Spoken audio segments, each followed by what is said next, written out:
There are signs of a thaw in the frosty relations between China and the United States. While President Xi Jinping warned U.S. leader Joe Biden not to play with fire, the two men also signaled their intention to meet in person. Chloe Feng reports.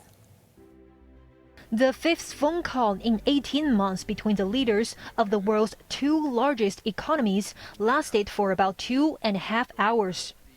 Both sides described the conversation between President Xi Jinping and his U.S. counterpart Joe Biden as candid and in-depth. The White House said they raised the prospects of a face-to-face summit at a mutually agreeable time. Their conversation late last night centered on Taiwan. Sino-U.S. tensions increased over military maneuvers in the region and a possible visit to the island by House Speaker Nancy Pelosi. China warned of countermeasures if Pelosi stops over in Taiwan during an Asian tour which begins today.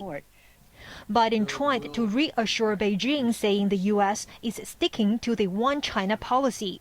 But he warned Xi against any military action to reunify Taiwan with the mainland.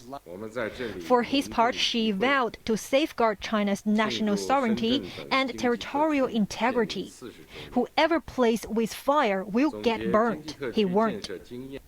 Xi told Biden that the U.S. assessment of China as its main rival and a long-term challenger is wrong. They exchanged views on Russia's invasion of Ukraine, with Beijing referring to it as a crisis and refusing to condemn Moscow. The two leaders also discussed efforts to improve supply chains and energy and food security. Efforts to fight climate change and COVID were raised. But a long-standing thorn in their trade ties, U.S. tariffs on Chinese goods, was not mentioned. Chloe Feng, HKIBC.